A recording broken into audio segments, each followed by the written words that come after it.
বেশ কয়েকদিন ধরেই আমার খুব তেলে ভাজা পিঠে মানে মালপোয়া খেতে ইচ্ছে হচ্ছিল। ইচ্ছে যখন হয়েছে ইচ্ছেটা তো পূরণও করতে হবে, তাই না? তাই ভাবলাম আজকে মালপোয়া বানিয়েই ফেলি। আর তোমরা তো জানোই আমি আমার রান্নাঘরে যে খাবারগুলো বানিয়ে থাকি তার মধ্যে প্রত্যেকটাই আমি তোমাদের সাথে শেয়ার করার চেষ্টা করি। তাহলে চলো আর দেরি কিসের, আজকের মালপোয়া রেসিপিটা শুরু করা যাক। প্রথমেই কিন্তু আমি একটা পাত্রে নিয়ে নিয়েছি 1 বাটি ময়দা, আর ঠিক ওই বাটিরই 1 বাটি নিয়ে নিয়েছি সুজি। এই পরিমাপটা কিন্তু সবসময় একই রাখতে হবে। 1 বাটি ময়দা নিলে 1 বাটি সুজি কিন্তু অবশ্যই লাগবে। দিয়ে দিলাম বেশ কিছুটা পরিমাণে মৌরি। মালপোয়ায় মৌরির ফ্লেভারটা কিন্তু দারুণ লাগে। দিয়ে দিলাম পরিমাণ মতন চিনি। এবার কিন্তু এই সমস্ত কিছু আমি ভালো করে মিক্সড করে নেব। এখানে জলের পরিমাণটাও কিন্তু ঠিকঠাক ভাবে বুঝে নিতে হবে। 1 বাটি ময়দা নিয়ে থাকলে 1.5 বাটি জল কিন্তু অবশ্যই লাগবে। মালপোয়া বানানোর জন্য এই ব্যাটারটা কিন্তু খুব বেশি একটা গাঢ়ও হয়নি আর পাতলাও হয়নি। এই রকম হলেই কিন্তু মালপোয়াগুলো খুব ভালোভাবে ফুলবে। মালপোয়ার ব্যাটারটা কিন্তু আমি প্রায় আধা ঘন্টার জন্য ঢাকা দিয়ে রেখে দিয়েছিলাম।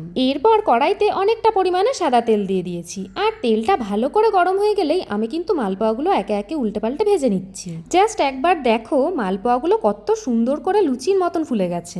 ওই যে আমি প্রথমেই তোমাদেরকে বললাম 1 বাটি ময়দা নিলে 1 বাটি সুজি লাগবে, আর 1 বাটি ময়দা নেওয়ার কারণে 1.5 বাটি জল কিন্তু অবশ্যই লাগবে।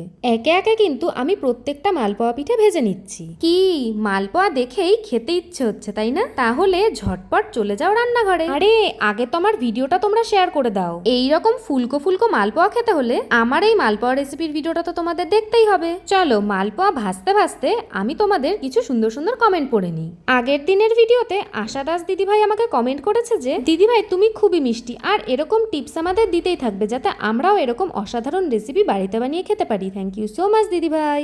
রাজু হাসি আইডি থেকে একজন আমাকে কমেন্ট করেছে যে দিদিভাই আমি আলুর পরোটা খেতে খুব ভালোবাসি, তুমি প্লিজ রেসিপিটা একবার শেয়ার করো। অবশ্যই দিদিভাই, আমি নিশ্চয়ই শেয়ার করব। তোমাদের প্রত্যেকের উদ্দেশ্যেই বলছি, তোমরা কোন কোন নতুন নতুন রেসিপির ভিডিও দেখতে চাও আমাকে কিন্তু কমেন্ট করে অবশ্যই জানিও। আমি প্রত্যেকটা রেসিপি তোমাদের কাছে নিয়ে আসার চেষ্টা করব। 5 ফোড়ন আইডি থেকে একজন আমাকে বলছে সয়াবিনের চপ খুব সুন্দর হয়েছে, একেবারে চটজলদি আর মুখরোচক একটা রেসিপি, সত্যি খুবই টেস্টি হয় খেতে।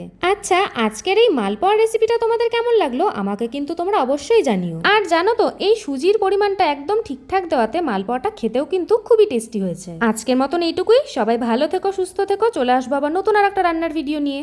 তো চলো সবাইকে টাটা।